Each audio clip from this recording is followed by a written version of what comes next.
Hello, I'm Donal Macaulay and welcome to medicsvoices.com, where we talk to the key opinion leaders in health and medicine around the world.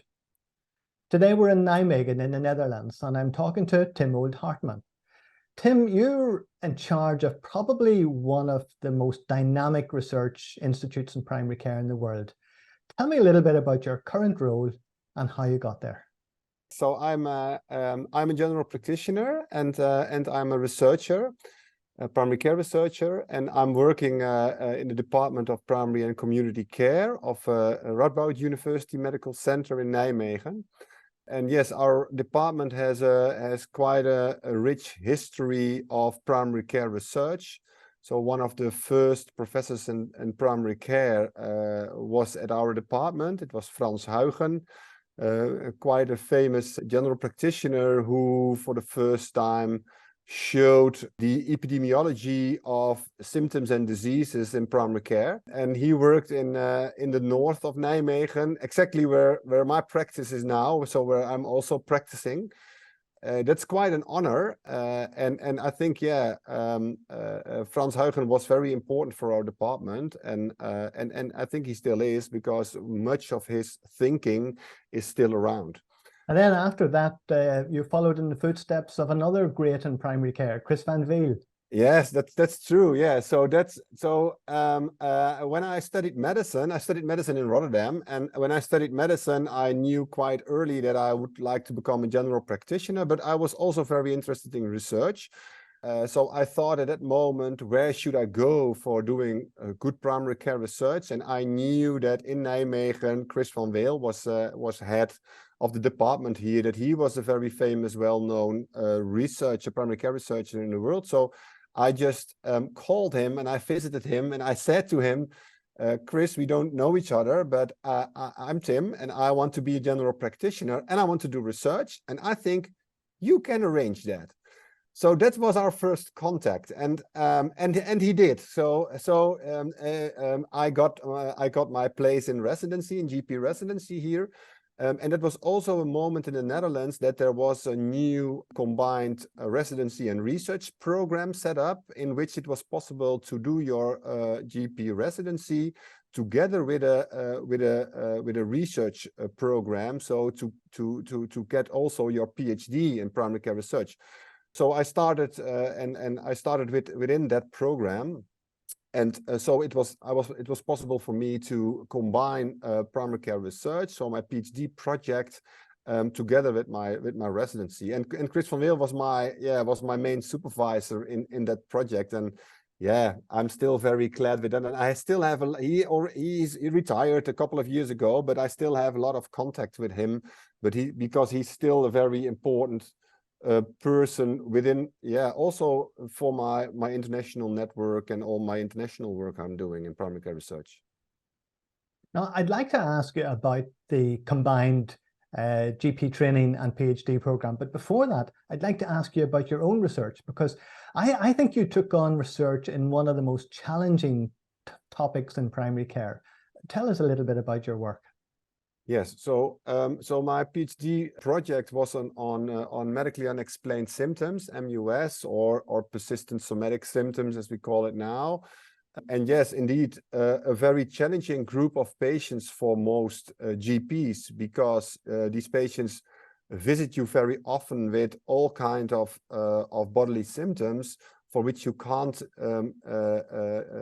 find a clear-cut disease. So that makes most GPs feel quite inefficient, and so they have very big difficulties with managing these patients. And I noticed in my own work that I was quite irritating by these patients. So I couldn't help them. I didn't know what to do with them. So that was also a moment that I thought, yeah, but when something irritates me, then I'm going to do research on that topic, because that's quite a good way of finding your intrinsic motivation to do research. So what we did is we looked at videotapes of patients visiting general practitioners with medically unexplained symptoms, and we just watched and studied what what happened within these consultations. So, and we found, for example, I had a lot of preconceptions about these patients. So I always had the idea that these patients were pressurizing me for doing all kind of investigations, unnecessary investigations. And what we found in our research was that wasn't the case. So it was the doctor most often offering all kind of additional investigations without patients asking for that. So that was a preconception I had, which was not right. So because it was completely wrong as we studied the consultations, and we saw a completely other way around. And the other preconceptions I had is that these patients would not like to talk with me about all kind of psychosocial issues or psychosocial backgrounds of their symptoms. But when we looked also at the consultations, and also the group of Chris Dowrick at that moment in Liverpool did a lot of very important work of that. Yeah, we found that in 95% of the consultations, patients gave psychosocial cues in their consultation. So my idea of patients not wanting to talk with me about these issues, yeah, it was completely wrong, because these patients gave all kinds of cues. What we found in our research is that the general practitioners didn't pick up those cues. So one of my things that I learn now to general practitioners is when you meet those patients with medically unexplained symptoms, it's very important that you listen very carefully to them, because that might be a key in helping those patients.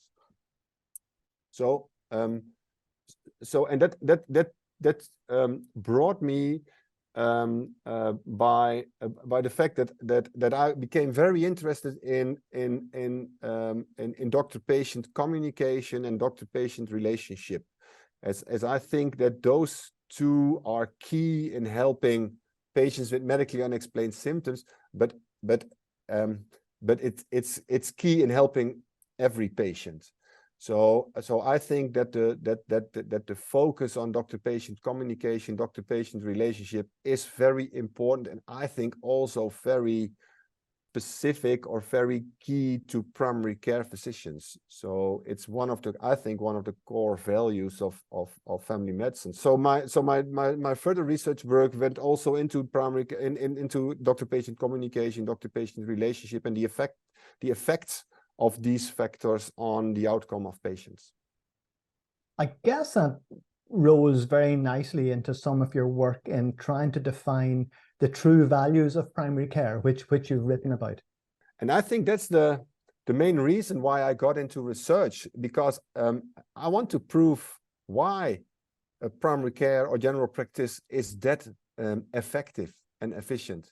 So, and we know from the work of Barbara Starfield and from the work of many giants in family medicine research that the place of primary care or family medicine in the healthcare system is, yeah, the most important thing of good healthcare. So the more central it is, the better the healthcare system function, the lower the healthcare costs are, and the better the quality of care and the outcomes in patients are. So, yeah, so that's my main driving force of doing research is showing the importance of family medicine, primary care. Now, it's not unrelated to that, but I was interested in reading what you had said about well, it's not quite depression, but you described beating the blues, which is a variation along that spectrum of how one feels. Tell us a little bit about that. Yeah, so that's a discussion which is going for a long time in our department, especially with my research group on mental health and persistent symptoms, about how do you frame depression or depressive symptoms or low mood. And again, Professor Chris Dowrick from Liverpool was also a very important actor in that, because he wrote a lot of stuff about that. And yeah, we come very much to the conclusion that when you see a patient with a depressed mood, a lot of GPs have the intention of going into some kind of diagnostic talk with patients to see whether they fulfill the criteria, for example, of major depression, because when it's a major depression, then you have to do all kinds of interventions. And most of the time, I think it's not the right way to go into the diagnostic trajectory, but that a narrative approach of those symptoms and trying to understand the patients and understanding the symptoms, that will reveal, and that will result in a far more effective consultations and a far better help and in the end outcomes for patients with depressive symptoms. Because and then you have the very much over prescribing of antidepressants, which is, I think, a very huge problem at the moment in Europe and all around the world. As we know that antidepressants are not that effective, but we prescribe them far too often. And I think it has to do with a medical view on depression, in which I think we should have a more narrative view on depression. I love the way you were trying to disentangle sadness and depression. Yeah, because because I think it's also part of normal life, and you have to prevent medicalizing all these kind of feelings that patients have. But you have to take notice of them, and you have to talk about with them, and you have to follow them up, and sometimes these might evolve into a psychiatric diagnosis or into a major depression, but we already know most of the time they don't. Let's go back to what we talked earlier about, and that's, I'm very interested in this postgraduate training PhD program, the integration of the two together. That was a great initiative in Nijmegen. Yeah. It's continuing on. You have lots of people coming through in this new cohorts. Yeah. So it's not only in Nijmegen, so it's in the whole of the Netherlands. So all departments of primary care in the Netherlands, they have such a program in which there are GP residents who are in such a program and combine it with research. So it's a really huge way of building research capacity in primary care. And recently there was a big evaluation on a national level of this program, and then you see that almost all these people in the combined program, and they got all their PhD, and they almost all stay in primary care, so in clinical care. Some of them stay immediately after the combined program also in the academia, but most of them don't. So they go to practice, and they say, yeah, first I have to learn to be to become a good general practitioner. But after years, you all see that they end up also in leadership positions, for example, in guideline committees, in all kinds of grant committees, in the more management stuff in primary care. So I think so the conclusion of the report was also that it was a very effective way of building research capacity and providing primary care with a talented, enthusiastic group of family physicians, general practitioners who know how it works in daily practice, but also can make the translation into management, research, all kind of things. Yeah. You mentioned the importance of developing this new generation of researchers, managers, administrators, leaders in primary care. Yeah. Now, primary care is having a tough time internationally. Yeah. How is primary care surviving in that level in the Netherlands? I think in the Netherlands we are still lucky in a way, and I think maybe they are not happy with me in the Netherlands to say that, but because what I heard last October when I visited the NAPCRG meeting, so the Global Organization of Primary Care Research, I heard that I think next year in Canada 10 million people won't have a general practitioner anymore, We know in the US that family medicine has a very tough time. I know from the NHS in the UK how difficult it is at the moment in the UK. So I think we, all over the world, have very big problems with keeping general practice, primary care on their feet.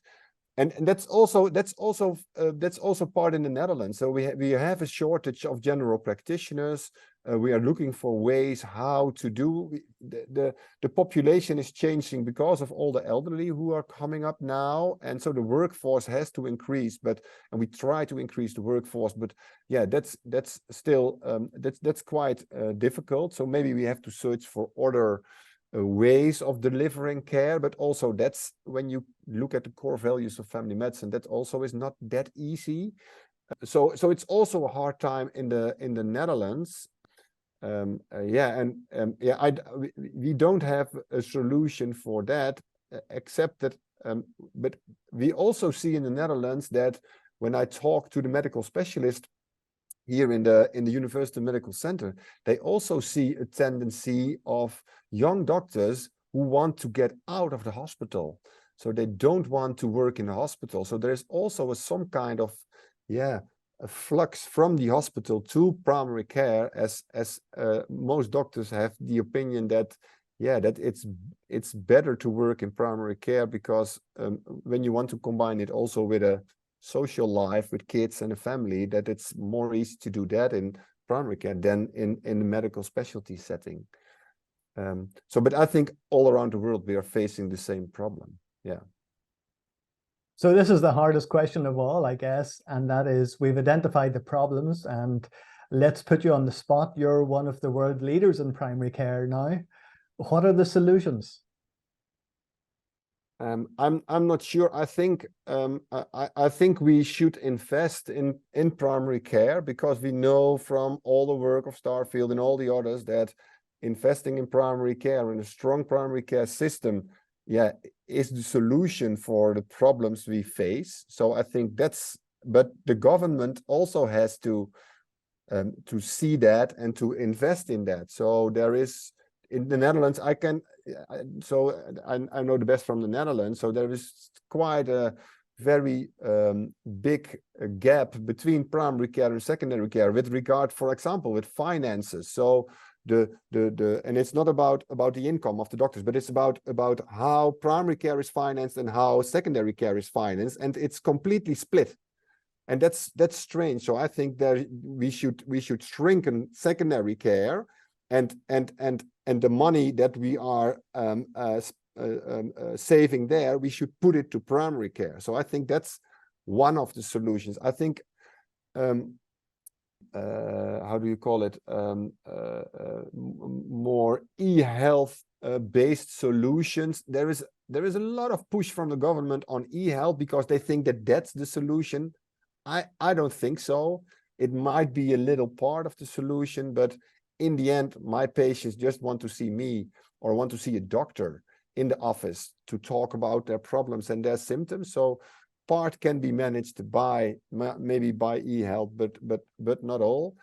And there is also a problem in society that the development in society at the moment is also medicalizing a lot of the problems. So when I look in my practice list and I see what patients I see on my daily practice, then I see a lot of problems which I think don't belong in primary care, because these are problems with, for example, with the housing people have. So far more on the social component of the society, where I think that the government should take their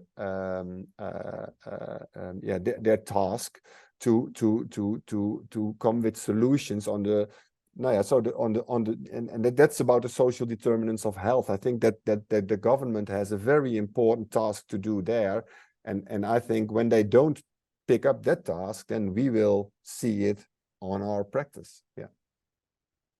Tim, it's always a pleasure to talk to you, and clearly the future of primary care is in really good hands. Thank you very much for talking to us today. Thank you very much.